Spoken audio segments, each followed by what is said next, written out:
जय हिंद दोस्तों, मैं विशाल स्वागत करता हूं आपका अपने यूट्यूब चैनल तैयारी जॉब की में। दोस्तों, आज अपना प्रैक्टिस सेट नंबर 4 है, जिसमें हम टारगेट करेंगे यूपी पुलिस परीक्षाओं को स्पेशली, और उन सभी परीक्षाओं को जिसमें हमारी हिंदी आती है। और एक बात ध्यान रखेंगे, ये हमने इसका नाम रखा है क्विक रिवीजन, जिसमें आपको कम समय में ज़्यादा से ज़्यादा आपको ऑप्शंस यानी क्वेश्चन आपको मिल सकें। ठीक है, अगर आपको मेरी वीडियो अच्छी लगती है तो प्लीज़ चैनल को लाइक, शेयर एंड सब्सक्राइब जरूर कर लें, और घंटे वाला बटन दबाना ना भूलें, वो ज़रूर दबा लें, जिससे कि आपको आने वाली वीडियो का नोटिफिकेशन मिल सके। अगर आपको कोई शिकायत है तो मुझे कमेंट सेक्शन में बता सकते हैं।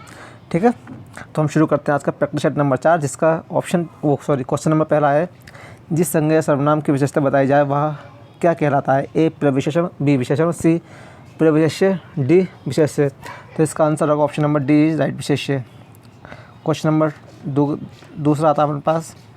एक बात को ध्यान रखेंगे, मैं आपसे कहना चाहूँगा कि मैं इस जो क्विक रिवीजन अपना, तो इसमें मैं आपको एक्सप्लेन नहीं करूँगा। अगर आपको एक्सप्लेन करने वाली क्लास देखनी तो मैंने आपके इसी चैनल पर प्लेलिस्ट बनाई हुई है उत्तर प्रदेश पुलिस के नाम से, जिसमें मैंने आपको बहुत ही अच्छी से डिटेल से हिंदी पढ़ाई हुई है। ठीक है, उसमें आप वहाँ जाकर देख सकते हैं। तो ये केवल अपना क्विक रिवीजन है, जिसमें कि मैं समझता हूँ कि 10 से 15 मिनट में आपका पूरे 30 क्वेश्चन हो जाएंगे। तो हमारा दूसरा क्वेश्चन है, दिए गए विकल्पों में से गोष्ठी का पर्यायवाची शब्द कौन सा है? आपको बताना है गोष्ठी का पर्यायवाची कौन सा है। तो गोष्ठी का है ऑप्शन ए कलेवर, ऑप्शन बी काया, ऑप्शन सी कोश, ऑप्शन डी सभा। तो गोष्ठी बोलते हैं हम सभा को। Option number D is right. Question number 3 आता है अपना, दिए गए विकल्पों में से वस्तु का बहुवचन शब्द पहचानिए। आपको बताना है कि वस्तु का बहुवचन क्या होता है। ए वस्तुएं, बी वास्तव, डी वस्तुओं, डी वस्तुओं। तो इसका आंसर होगा option number A is right, वस्तुएं। ठीक है, क्वेश्चन नंबर 4 आता है अपने पास। क्वेश्चन नंबर 4 है, दिए गए विकल्पों में से उत्थान शब्द का विपरीतार्थक शब्द कौन सा है? आपको बताना है कि उत्थान शब्द जाए इसका विलोम क्या होगा। ए उत्कर्ष, बी अनिष्ट, सी पतन, डी चेतन। तो उत्थान का होगा पतन। Option number C is right.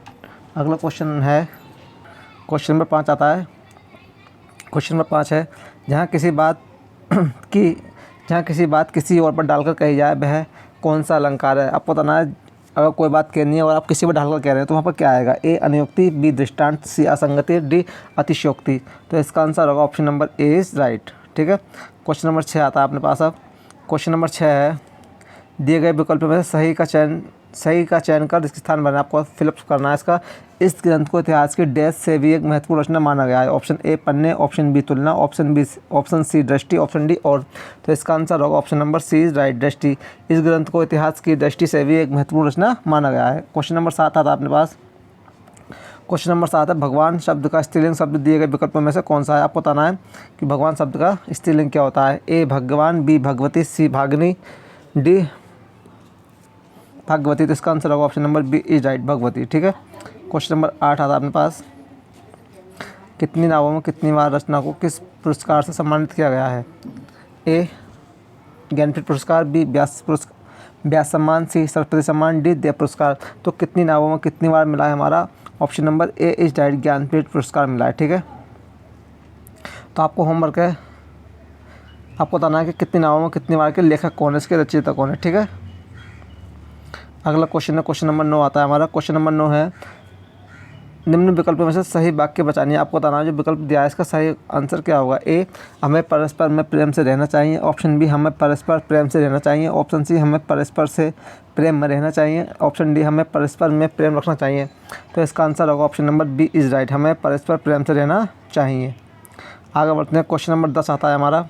Question number 10 है, जहाँ अनेक व्यंजनों की एक बार स्वरूपता व क्रमशः आवृत्ति हो वह वहाँ कौन सा अनुप्रास प्रयुक्त होता है? बताना, जहाँ अनेक व्यंजनों की एक बार स्वरूपता व क्रमशः आवृत्ति हो तो वहाँ कौन सा अनुप्रास प्रयुक्त होता है। ए छेक अनुप्रास, बी वक्रोक्त अनुप्रास, सी व्यक्त अनुप्रास, डी लटानुप्रास। तो इसका आंसर है option number A is right, छेक अनुप्रास। क्वेश्चन नंबर 11 है अपने पास। 11 आता है। 11 बोला, निम्न विकल्पों में से सही वाक्य पहचानिए। आपको बताना है जो 4 विकल्प है इसमें से सही वाक्य कौन सा है। मैं दोस्तों बताना चाहूँगा, ये आपका यूपी एसआई 2017 का आया हुआ क्वेश्चन है। ठीक है, यूपी एसआई 2017 का। तो हमारे ऑप्शन हैं, ए पद्मावत के रचयिता तुलसी हैं, बी पद्मावत के रचयिता जायसी हैं, ऑप्शन सी पद्मावत के रचयिता कबीर हैं, ऑप्शन डी पद्मावत के रचयिता बिहारी है। तो इसका आंसर होगा पद्मावत के रचयिता जायसी हैं। ठीक है, मलिक मोहम्मद जायसी। क्वेश्चन नंबर 12 आता है हमारे पास।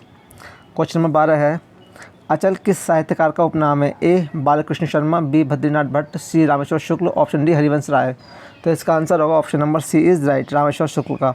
ठीक है, इनका बालकृष्ण शर्मा को नवीन बोलते हैं और हरिवंश राय को बोलते हैं बच्चन। तो इनका उपनाम क्या है? बच्चन। ठीक है, आगे बढ़ते हैं। क्वेश्चन नंबर 13 आता है अपने पास। क्वेश्चन नंबर 13 है, प्रस्तुत पंक्ति को पूर्ण करने के लिए दिए गए विकल्पों में से सही का चयन कर रिक्त स्थान भरना। आपको रिक्त स्थान भरना है। एक डैश मोतियों से डैश, ए जाल जड़ा, बी घड़ा खड़ा, सी थाल जड़ा, डी बूंद जड़ा। तो हमारा आंसर होगा option number C is right, एक थाल मोतियों से जड़ा। ठीक है, क्वेश्चन नंबर 14 आता है अपने पास। पुराने चावल मुहावरे का सही अर्थ दिए गए विकल्पों में से कौन सा है? आपको बताना है पुराने चावल का सही अर्थ क्या है। ए घमंडी, बी शातिर, सी अनुभवी, डी आकांक्षी। तो इसका आंसर होता है option number C is right, अनुभवी। ठीक है, क्वेश्चन नंबर 15 आता है अपने पास। क्वेश्चन नंबर 15 है, किस कवि को सोवियत लैंड नेहरू पुरस्कार से सम्मानित किया गया है? Option A Nagarjun, option B Samudranandan Pant, C Agyeya, D Jaishankar Prasad. तो इसका आंसर होगा option number B is right, Samudranandan Pant. ठीक है, तो आपको होमवर्क, एक और क्वेश्चन है होमवर्क। आपको होमवर्क बताना है समुद्रनंदन पंत को किस कृति के लिए उन्हें ये सोवियत लैंड पुरस्कार मिला था। ठीक है, क्वेश्चन नंबर 16 आता है अपना। क्वेश्चन नंबर 16 है, सागर सा गंभीर हृदय हो, गिरी सा ऊंचा हो मन जिसका। इस वाक्य में कौन सा अलंकार है? ए उपमा, बी श्लेष, सी उत्प्रेक्षा, डी यमक। तो इसका आंसर होगा option number A is right, उपमा अलंकार। ठीक है, option number A is right. आगे बढ़ते हैं। क्वेश्चन नंबर 17 आता है अपने पास। क्वेश्चन नंबर 17 है, दिए गए, अच्छा आपको खाली स्थान भरना है। ठीक है, क्वेश्चन है हमारे पास, रविंद्रनाथ ठाकुर को नोबेल पुरस्कार मिलने के डैश में ब्रिटिश समाचार पत्रों में मिश्रित डैश हुई। ऑप्शन ए समाचार उत्तेजना, ऑप्शन बी खुशी प्रेम, ऑप्शन सी भाषा रचना, ऑप्शन डी संबंध प्रतिक्रिया। तो इसका आंसर होगा option number D is right, Rabindranath Thakur को नोबेल पुरस्कार मिलने के संबंध में ब्रिटिश समाचार पत्रों में मिश्रित प्रतिक्रिया हुई। ठीक है, क्वेश्चन नंबर 18 आता है अपना। क्वेश्चन नंबर 18 है, दिए गए विकल्पों में से केहरी शब्द का समानार्थी शब्द कौन सा है? आपको बताना है जो केहरी जो ऑप्शन दिए हैं इसका पर्यायवाची क्या है। ए हरिण, बी कपि, सी मतंग, डी केसरी। तो इसका आंसर होगा option number D is right, Kesari. ठीक है, बात करते हैं क्वेश्चन नंबर 19 की। तो क्वेश्चन नंबर 19 अपने पास, इनमें से कौन सी कृति कवि सूरदास की नहीं है?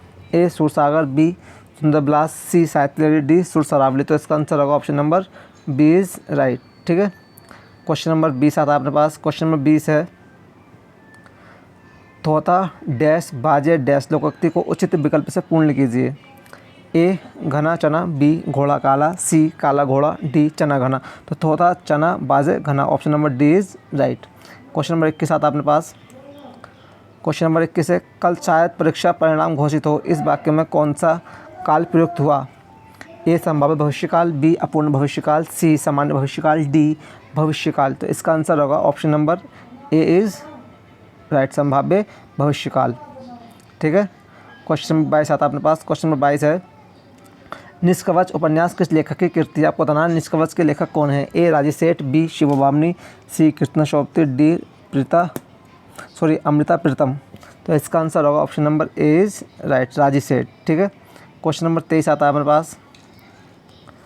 क्वेश्चन नंबर 23 है, दिए गए विकल्पों में से किस शब्द का बहुवचन रचनाएं हैं? आपको बताना है रचनाएं दिया है, इसका सिंगुलर क्या होगा, यानी एक वचन क्या होगा। ए रचयिता, बी रचनाओं, सी रचाना, डी रचना। तो इसका आंसर होगा option number D is right. दोस्तों ये क्वेश्चन अपने पास से लाया हूँ, ये सारे क्वेश्चन आपको प्रीवियस एग्जाम में आए हुए हैं। तो आप कभी आप कमेंट करते हो, कभी एक बच्चे कमेंट आए हो तो आप ऐसे क्वेश्चन लाते हैं, तो मैं ऐसे क्वेश्चन पास से नहीं लाता, ऐसे क्वेश्चन भी एग्जाम में आते हैं। ठीक है, क्वेश्चन नंबर 24 आता है अपने पास। गर्व करना विकल्पों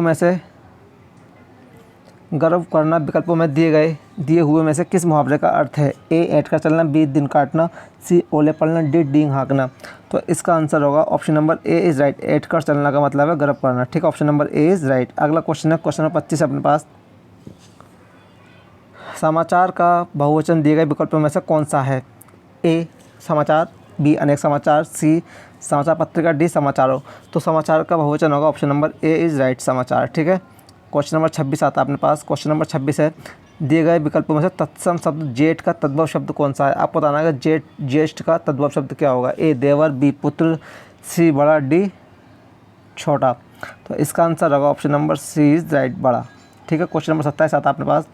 क्वेश्चन नंबर 27 है, चार ध्वनियाँ किस वर्ग में आती हैं? ए बत्सर्य वर्ण, बी दंते, सी तालव्य, डी कंठे।